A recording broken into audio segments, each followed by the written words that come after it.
Welcome to the UKOCR Community Podcast, presented by Obstacle Racing Media. Each episode, we'll be talking to race directors, elite runners, weekend warriors, and frankly, anyone else from the UKOCR scene that will talk to us. Here is your host, Alan, aka Muddy Duck. Anywhere in Chicken Town. The bloody scene is bloody sad. The bloody news is bloody bad. Greetings, friends, acquaintances, and anyone else who just happens to be listening. Welcome to another edition of the UKOCR podcast. It's Easter weekend. It's actually Friday when I'm recording this intro. As you know, I normally do it on a Sunday, but it's a Friday. Why Friday? Because we are going to try to release them earlier so our patrons can get them to listen to them earlier. Yeah. So, and I also thought, get this one out quicker because our patrons want to get them quicker. So here we go. And that's what it is. I hope your weekend's been really good. I don't know what you're going to get up to. Me personally, I have had Friday off work, which is a very rare thing for me to get a day off work. So I've had the day off work and I have been running. Did a nice 15 miler, average just over a 10-minute mile pace, which I'm quite pleased with. I'm not pleased with my watch. My watch turned around and said I'm overreaching. So if you follow me on Strava, you know a couple of weeks ago I had one that was saying underachieving or unproductive. And now apparently I'm overreaching. Don't know where to go with this. Somewhere in the middle would be good. But I don't know where. But that's me. As I say, it's Friday. It's 5 o'clock on a Friday as well. So I have been out this afternoon. I've took the wife out. We've had a nice meal. We found a little pub called the Golden Cock in a place called Strenry Tyres or something like that. In the middle of nowhere. Lovely little pub. I had a nice steak and ale pie, which was quite good. So anyway, I'm going to move on. I'm going to move on quite quickly. What have we got this week for you? So this week I have got Erika Poole.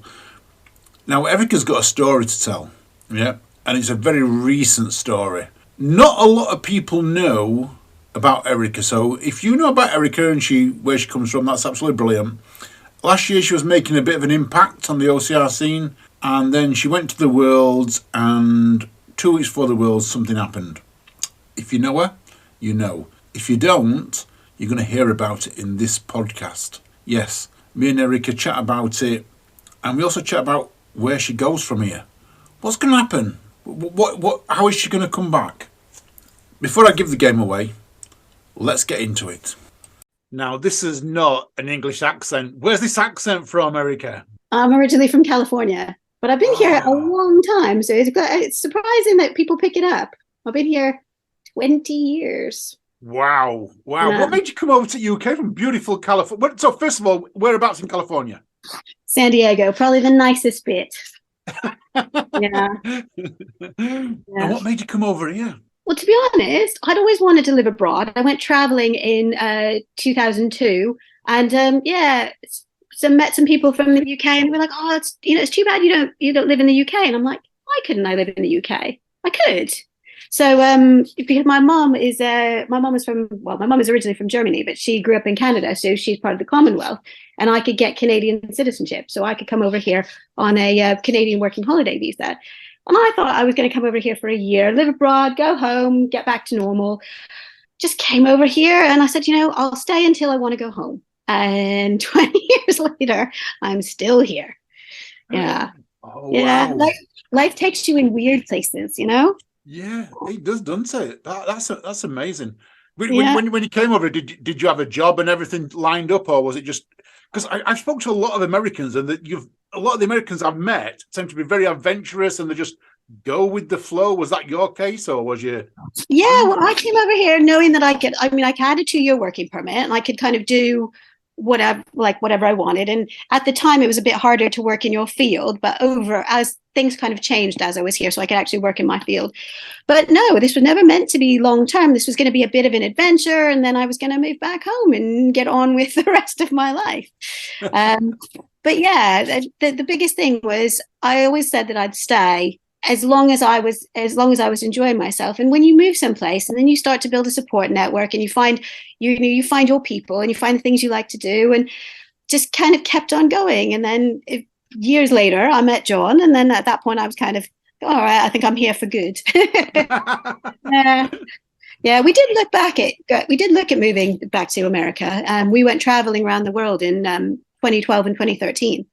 And that was our point of, okay, do we want to move to live in California? But the US isn't the same place I grew up in. It's a different entity than it was then.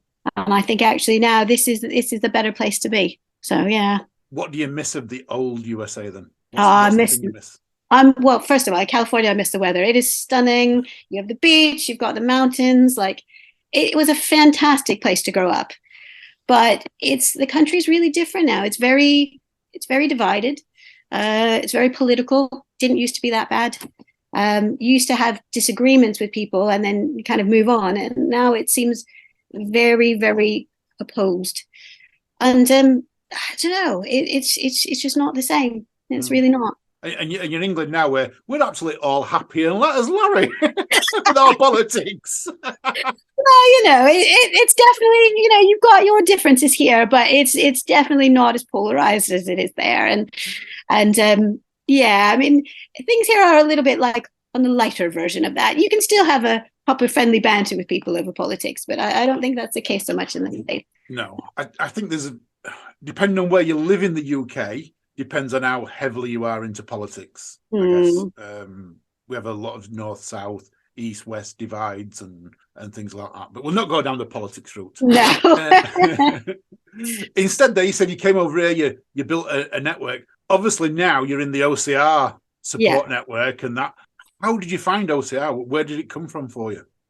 Funnily enough, the first race I ever did, so I had my son in 2014, and for some unknown reason, about 5 months later, I said, do you know, we should do, because obviously I live in Essex, so I live right near nuclear, and I was like, we should do a mud run.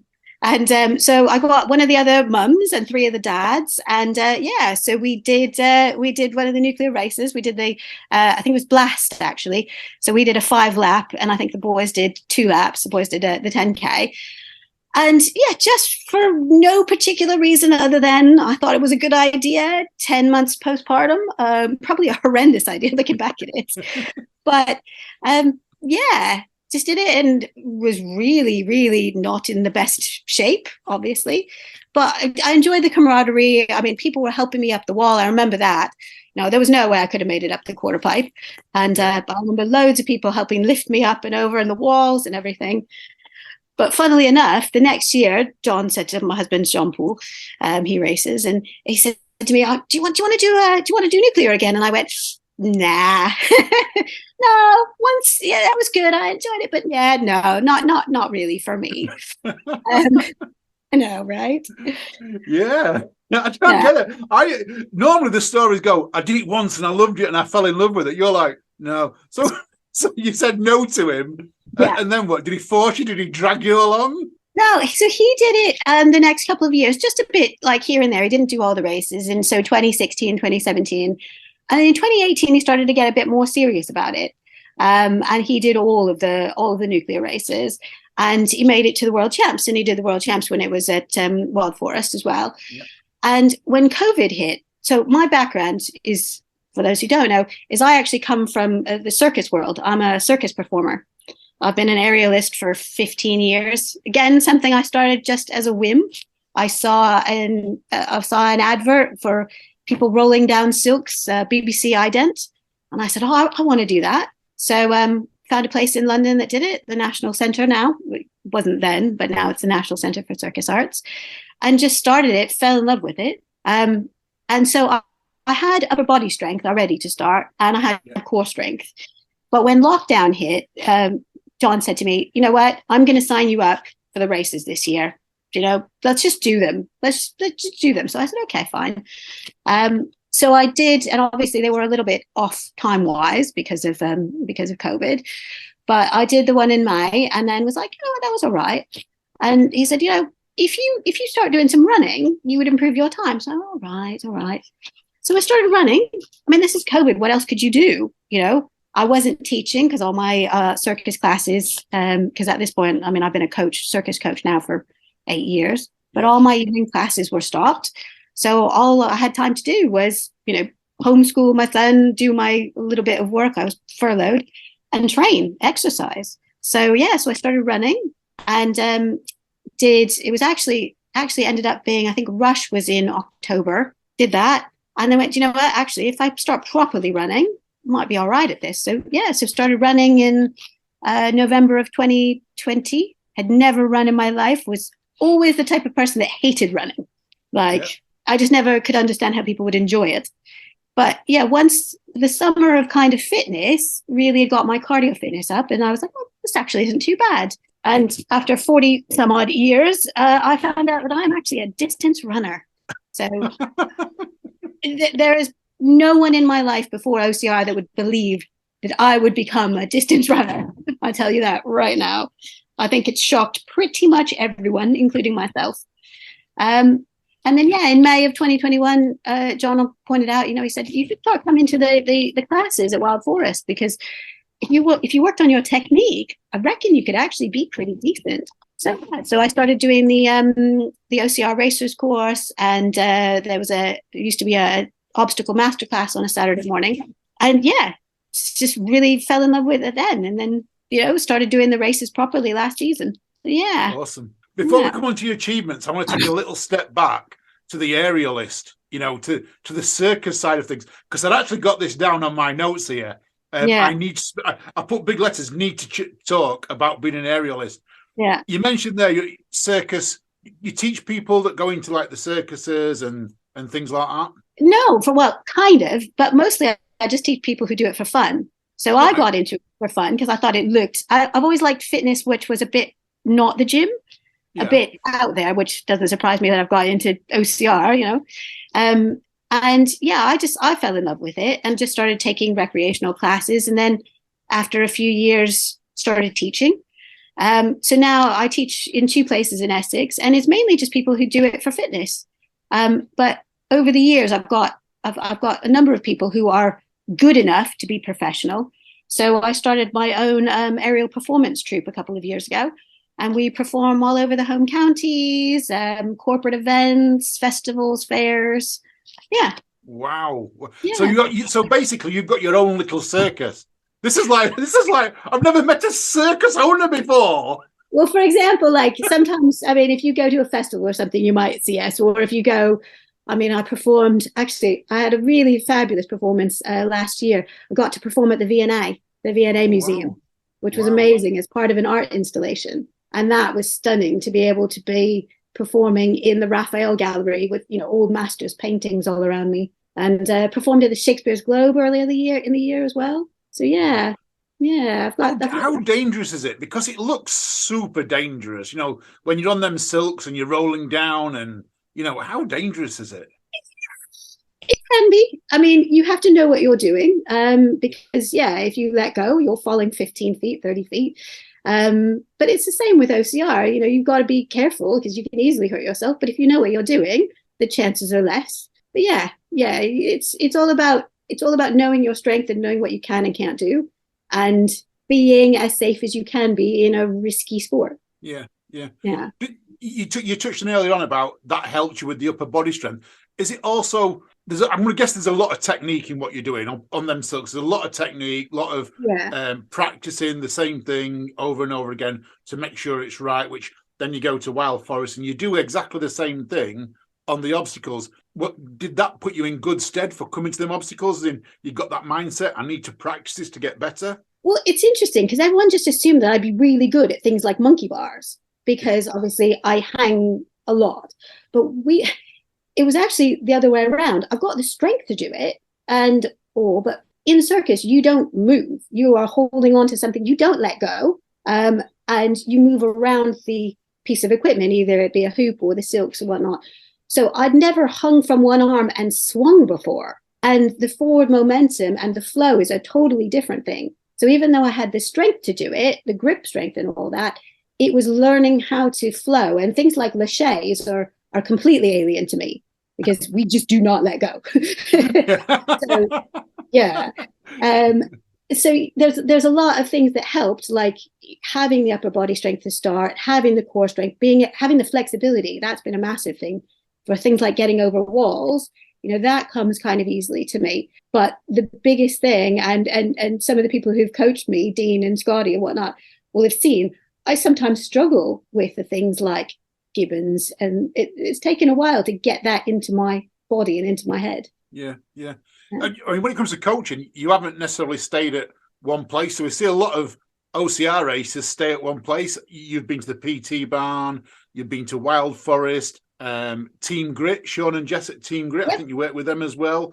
So is that part of your learning thing, is to go and try different things with different people? Well, I started off doing all the classes at Wild Forest. And then when I looked at doing a bit more like this kind of November time last year, November time 2021, I really wanted to get a coach and do a bit more, have it a bit more focused. So I joined Team Grit and was working with Sean and Jesse, and that was really brilliant. And then obviously over the summertime, I got injured. So unfortunately, I had a small accident at one of the training centers up north, and ended up getting plantar fasciitis in my foot. So I was off for months. So I kind of stopped the coaching. But one of the things I really wanted to be involved with is I really loved the idea of a competitive team. Yeah. I wanted to be part of a competitive team to have others to spur me on. And at the time, Team Grit was more of a coaching program. It's actually become more of a competitive team as well, because they've moved to have a lot of people there competing. But I had been doing some one-on-ones with Scotty, and then we talked about, my husband joined the PT Barnes new team because they didn't have a team before then, and then I got asked to join the PT Barnes new team. So so I do a lot at the PT Barn, but it is really nice to go to different places. Like I've been up to Field Fit, I've been to Obstacle Playground, I've been to OPP. Just, it's really nice to go and visit places and take some classes with other people and learn different techniques and then see what works for you. Yeah. Oh, I like that.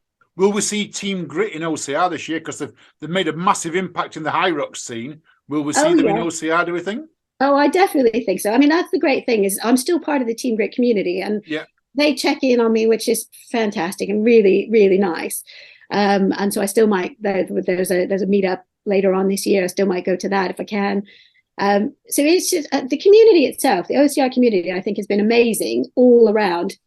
Everyone, doesn't matter what teams you're on, everyone seems to be super supportive of everyone else. And, the community comes together so well. I mean, I was lucky enough to go to the Euros and Worlds last year, and it was such a fabulous feeling. I mean, everyone is really, it's a lovely group of people. I don't think I've ever met quite a nice group of people. So I think I'm really lucky that I've kind of fallen into such a great sport. I mean, you did quite well at the Worlds. 3 medals? Well, I did. So I did at Euros, I did the 3K and the 15K. At Worlds, I did the 3K and the 15K. I've gotten a couple podiums at Spartan last year, which was quite nice. But yeah, I mean, it was just, for me, coming into a sport this late in life, I mean, I was never, I was a dancer. I did dance for years and years and years. Obviously, I've been doing aerial for years, but I don't think there's anyone in my high school that would have pegged me as the person going to a world championships of anything in the sport. So yeah, to come into something, this late and find that I was actually good at it and good enough to go to, in my age group, obviously not elite, but go up against people from all over the world. It's just such an amazing feeling. And I'm so privileged that I was able to do it. I've never represented my country, either country, because obviously now I've been a UK citizen for quite a long time, but I've never had that opportunity. And it was absolutely fantastic to be able to do that in Italy and in America. Like, I mean, I can't even express how fabulous that was. Yeah. I've spoke to a lot of people about the States, but I haven't spoke to people about the relay. And I know you did the relay at the Worlds with Katie and Claire. Is that right? Yeah. That was really fun. I forgot. That's right. I did do all three, because there was a bit of an issue as to whether or not we were going to do the relay, and then who was going to be in the relay, and there was team swapping at the very end. But it was really fun. I really enjoyed that, and that was really good for just there was a different relay than I kind of expected, because the Euros and the Worlds, they run their relays different. So in the Worlds, each person had a different segment, and then you came together and you had to do it at the end together. And that was really kind of, it was really lovely, and that you got to cheer each other on, but you also got to work on what your strength was. Yeah. And we did it knowing that it was going to be really tough for us to keep our bands because of how Worlds ran. But we said, you know what, we're just going to go. We're going to enjoy every second of it, and we're going to do the best that we can, and no pressure. And I think that was the best bit, that we could do it and have fun. I guess the Worlds was probably a little bit bittersweet for you, because a week before the Worlds, you were diagnosed with cancer. Is that right? Yeah. So that was a massive thing. So yeah, this is one thing I think quite a lot of people do know. But so over the summer, I'd noticed a little bit of a change. And the only reason that I even bothered to check was in January of last year, a friend of mine was diagnosed with breast cancer. So I have no family history of breast cancer, and I've never smoked or anything like that. But when my friend was diagnosed, and she's a similar age, I just thought, I'll start checking. And in the summertime, I didn't find a lump or anything as dramatic as that. It just kind of felt a little bit more. That's the best I can say, is it was a little bit thicker in an area. And I thought, well, I've been doing lots and lots of upper body training, so it's probably just that. But a month later, I thought, you know what, I'm just going to go see a doctor. Went to my GP. He's like, I don't think it's anything, but we always, as protocol, send you off for a mammogram. So I had a mammogram and an ultrasound, and they said, oh, do you know what, there's something, but we don't know what it is. So we always, if we don't know, we stick a needle in it. We're going to do a biopsy. And to be honest, the NHS was amazing. Within a week, I'd had a CT scan, a bone scan, and a MRI. And they said they do that all as protocol. And then 2 weeks later, they let you know. I was 100% convinced it was nothing wrong. It was all going to be just benign and nothing, cyst, I don't know what. So when I walked in the week before Worlds, and they told me that actually, they had found tumors and they were cancerous, kind of mind blown, because it always happens to someone else. It never happens to you, and if you have no family history or no expectation of getting anything like that. And also I was at my fittest, healthiest I'd probably ever been in my entire life. I've been training really hard, and it's such a out of the blue shock. And so they said, okay, well, we'd like to get you into surgery within the next 3 weeks. And I said, well, I'm actually scheduled to go to America to compete in the World Championships next week, which I think they were a bit taken aback by. And so, so we worked my surgery around that. But the funny thing is when they're discussing what you need to do, and what the options are, I think most people are first and foremost concerned about the aesthetics of it all, And my first thing was, you do what you need to do, but I really need you to make sure you don't damage my pectoral muscle, because I'm an athlete and I really need to get back to my sport as soon as possible. And they were just looking at me like I was mental, I don't think that's the first thing that most people talk about. No. But I said, sport is such a massive part of my life. And, I've got OCR, I've got circus, and I also do karate. And all three of those things are massively upper body related. And, I'm not willing to give those up. So that was a really important thing for me. Wow. Just touching on karate there, just for 1 second, because I've got this on my list here. Yeah. Am I right in that you are a green belt? Yeah, so belts differ between dojos. So I'm on it's my fifth, I think you pronounce it Q. But basically it's my fifth belt. So we go white, red, yellow, orange, green. So a couple of weeks ago, I had Barry Buchanan on, who's a boxer. Yeah. Now, if I put you two in a ring, who's going to win?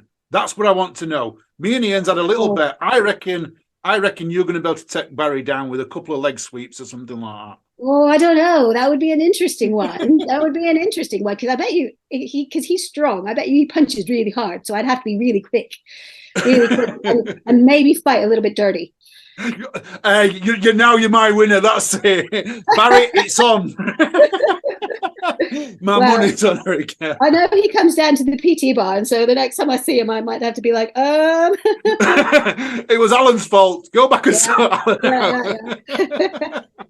yeah. I took back that. Go back to what we're talking about now. I like to digress a little bit sometimes. No, it's all good. Your fitness was key at this moment. You're at the top of the game. We know you've got your Spartan. You know you've had 3 podiums at Spartan, if I remember rightly. Yeah. Europeans, worlds. You know 7th in the UKOCR series in the Masters last year as well. At this point, Yeah, the unfortunate thing is me getting injured and having I had an injury related plantar fasciitis, and that cost me a lot last season. Yeah. Now looking back at it, it's not as big of a deal, but I was quite disappointed because it cost me my place in the Masters. It cost me my place in the Spartan age group series because I couldn't run. I ran the last Spartan race basically unable to run. I did the super. I mean, I couldn't run, but Wow. I was out there saying, okay, well, I'm going to do as good as I can because that's all you can do. Yeah. How did your fitness carry you through when at this point sort of when you got diagnosed and you'd had the surgery? I mean, so you're recovering from surgery. Are you wanting to stay fit? What was your thoughts at that point? So, I mean, I think that being fit has been a massive, massive part of my recovery. And I'm really, really thankful I got into OCR. And I'm really thankful that I did all that training during COVID to get myself into this position, because I think it's made a humongous difference. So I had to have mastectomy surgery. But the day I had surgery, I started doing the rehab exercises. I mean, they give you super basic things like put your hands up by your head and, and open your elbows out to the sides. I mean, super basic. But I was just religious about doing it. I did it 3 times a day, every day, stretching, getting the mobility back in my arm. Because obviously they have to, the surgery site goes underneath your arm. So it really affects how much you can move your shoulder and your arm.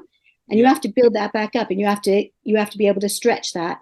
And it was doing that daily and making sure that I was continuously stretching and continuously pushing, but being safe about it and being smart about it and not going too far.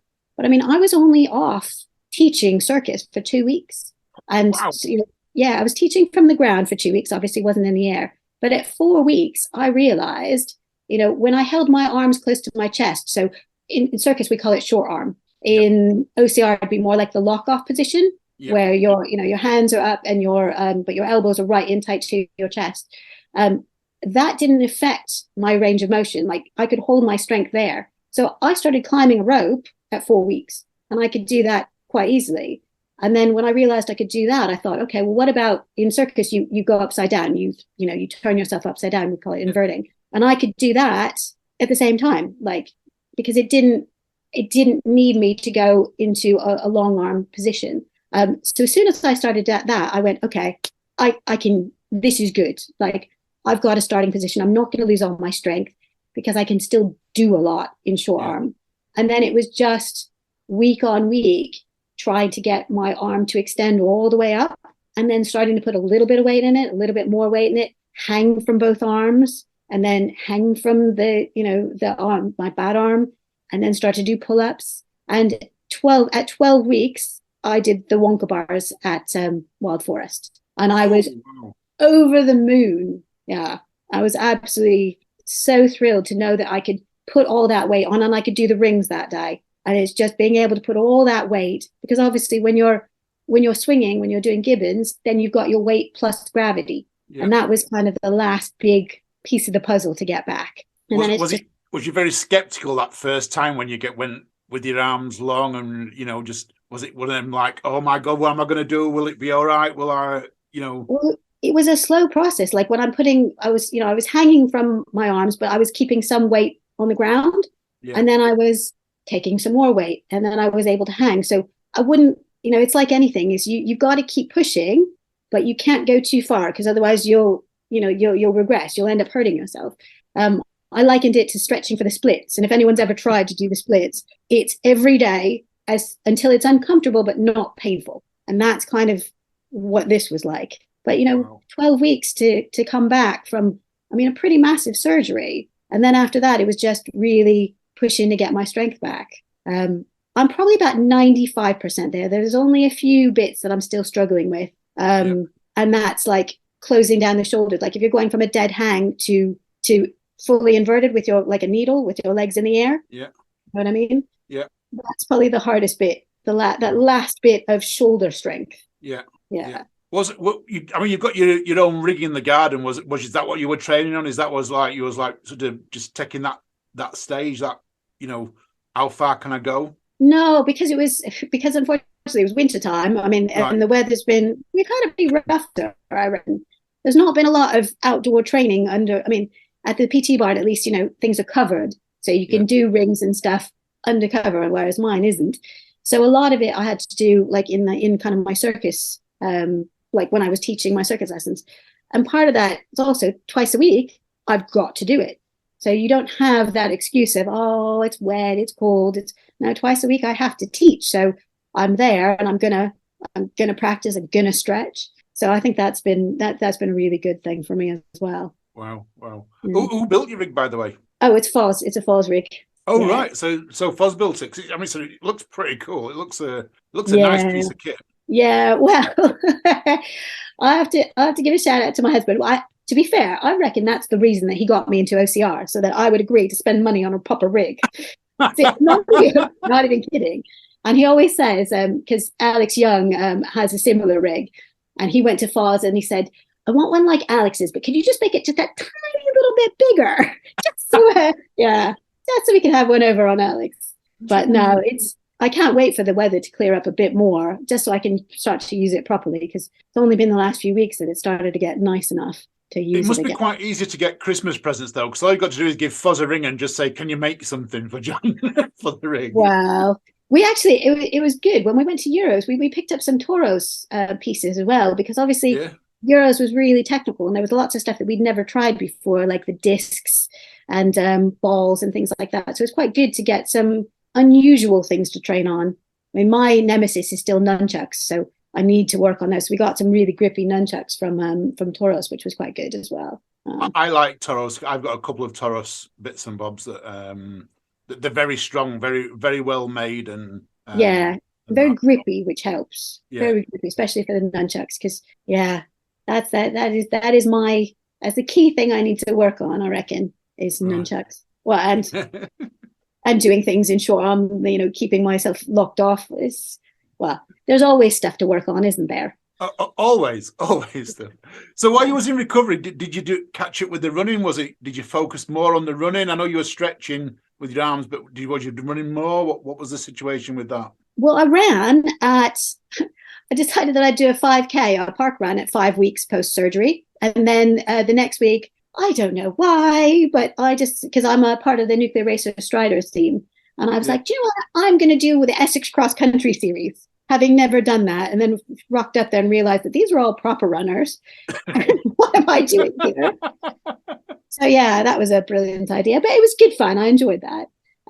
But I, unfortunately, as part of my treatment, I've had to go through chemotherapy. Okay. And so when I started, they put in what's called a portacath, a little thing that means that it's basically an easier way to get the medicine into you rather than having to search for your veins all the time, because that's quite hard. And the port surgery was actually, even though it's a tiny little thing, it took weeks to settle before I couldn't do any jogging or anything because it would have hurt too much. Yeah. And then the chemo does mess with you. I mean, it is poison, basically. Poison, good in a good way, but it is poison. So I couldn't run for a good few weeks. And so I started running again after the beginning of the year. And then I'd lost a lot of stamina.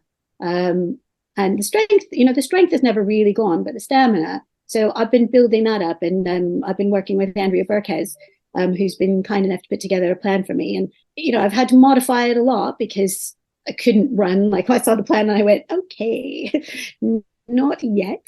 But it's coming along now. It is really coming along. But I'm still in the middle of chemo. I've got 3 more weeks. I've had 15 sessions total.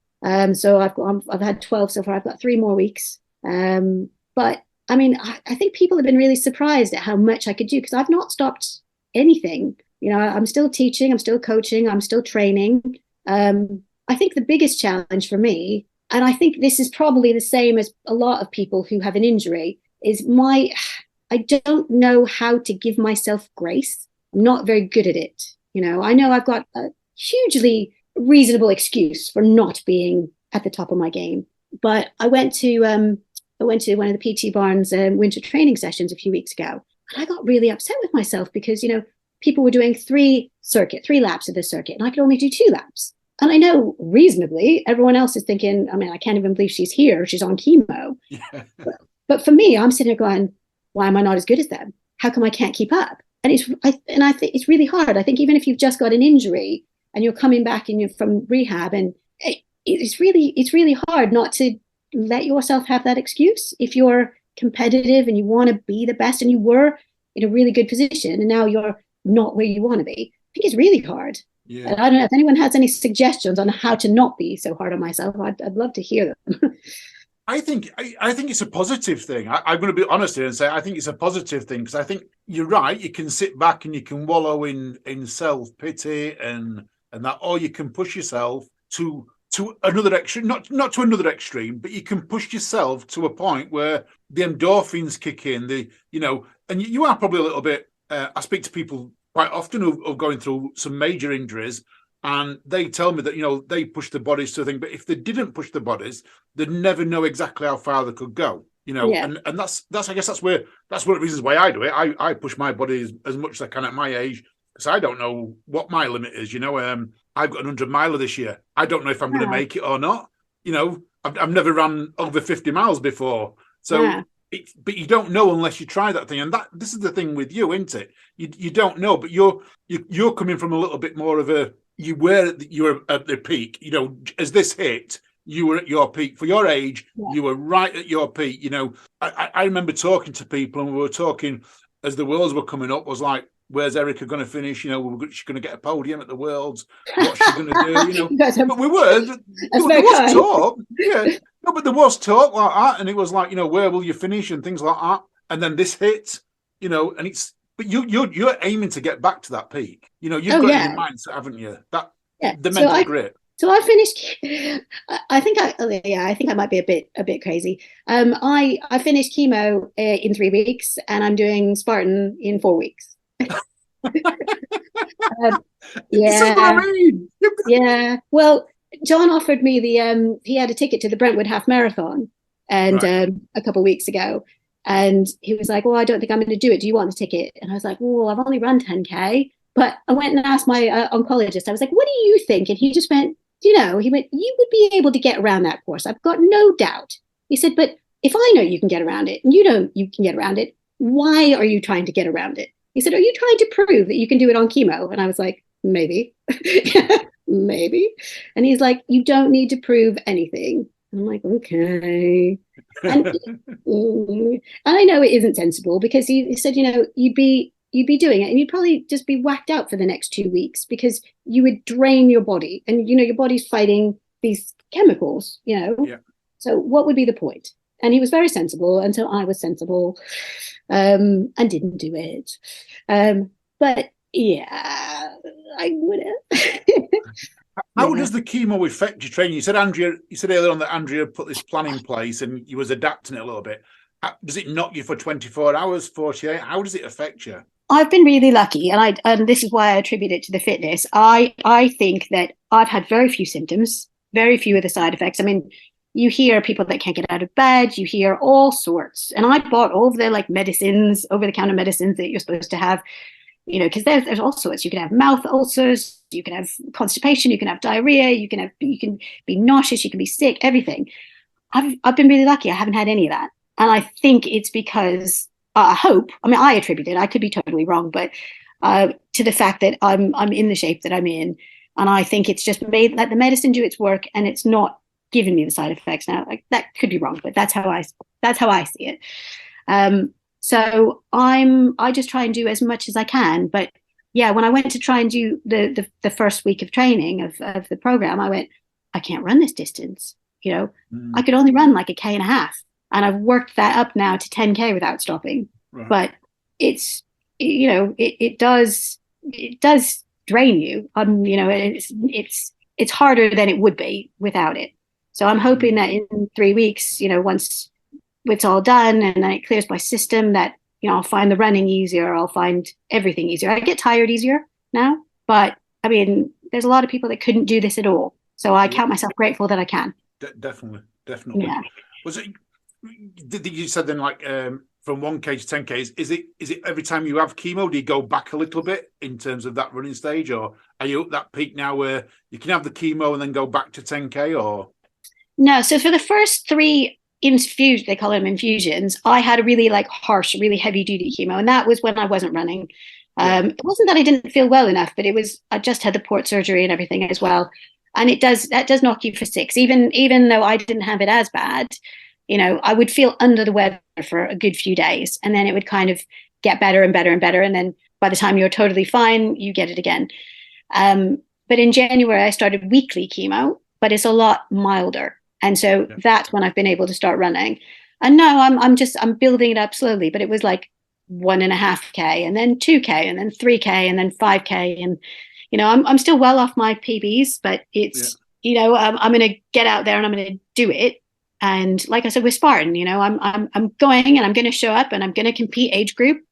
I'm not looking at a podium. I don't think that's possible. I'd love to. That'd be amazing. But, I don't think it's possible, but I'm going to give it my best shot.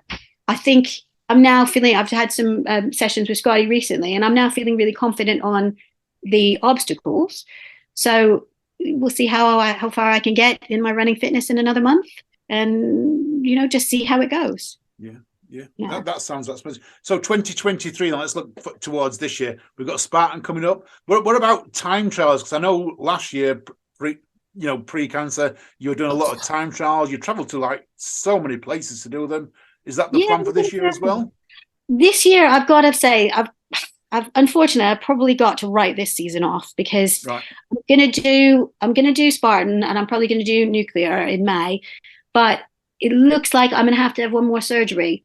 So they did the initial surgery and they found cancer in 3 of the 4 lymph nodes, and so that's all gone. So in theory, I'm cancer free at the minute. The chemo and possibly radiotherapy is to make sure they get any residual cells that are floating around. But I just found out on Tuesday that they still probably want to take the lymph nodes out, which is another surgery.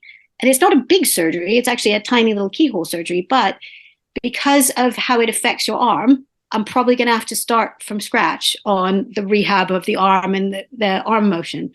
So that's pretty much going to cut me out of the rest of the season. I have, because I'm me, I have signed up for High Rocks in October. I know. Yeah, I'm doing doubles in Let's October. Go full on here. I know. Emily Young and I are doing doubles at High Rocks Birmingham. And so I think maybe that will have to be my focus, because, if I can compete at the end of the summer, if my recovery, if I have surgery at the end of May or beginning of June, and by September, I'm back to where I am now, then I would look at, the last few OCRs of the season. But if not, I'll have to look at, the High Rocks, It all depends on what I can do and how. Basically, like if I was having another shoulder injury, just gonna have to rehab that. Yeah, it's all up in the air, but that looks like what it's going to be. So unfortunately, I'm thinking about High Rocks, and I'm thinking maybe we've got like quite a lot of things that involve pulling or pushing with your arms. You've got the sledge pull, which your arms full stretch pulling in. You've got the farmer's carry, which is that's the weight dangling. Then of course you've got the wall balls at the end, and not to mention the row. But you're pointing out things that are true. There's a lot of recovery for this, Erika. I want you to recover.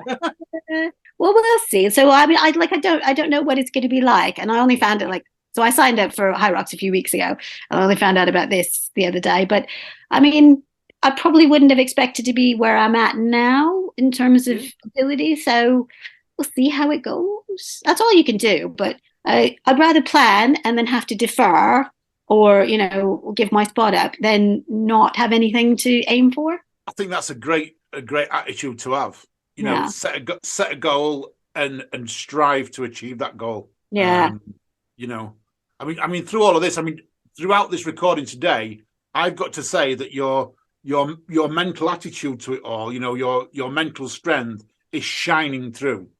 You know, Okay. anyone who's listening to this, they will. That's what they will take away from this today. If it's the only thing, it's your mental strength is absolutely shining through. You are a credit to yourself and your husband, and I'm sure John will have stood by you all through this. And I guess he's been a rock. Has he been a rock for you? I mean, Yeah, he's been really good. I think because I've tried to keep as normal of a life as possible. I mean, obviously, there's lots of hospital visits and it's not easy and stuff, but I've been trying to keep it normal because obviously we have a young son as well. He's tried to keep it as normal as possible, and it's a part of of our life, but we haven't let it become our life. And I think that's really important. So yeah, he's been really good. And, I've said, is there anyone you need to talk to or anything? He goes, no, I'm all right. I'm all right. So, but there's no point in sitting there and feeling sorry for yourself. It doesn't change anything. No. I mean, obviously I have days that I have massive wobbles. But, you can't get through this without it, but you cry and you have your moment and you get it out, and then you just got to keep moving forward. That's all you can do. If you stay upset, it doesn't change anything. It's not going to make it any better. So the only thing that's going to make it better is doing the things that I enjoy. So I'm going to do it as much as I can and the best I can.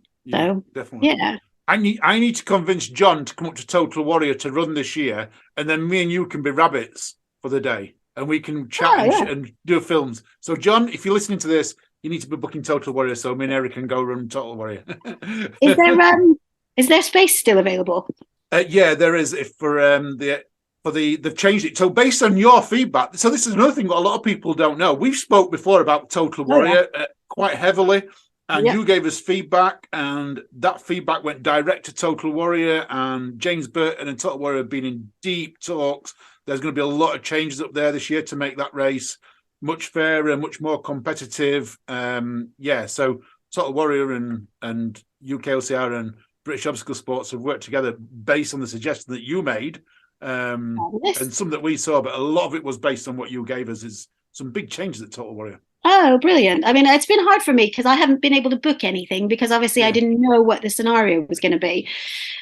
So my whole season, other than Spartan, which obviously I bought last year, I've kind of, everyone's saying, oh, what are you doing? I'm like, I don't know, because I don't know where I'm going to be.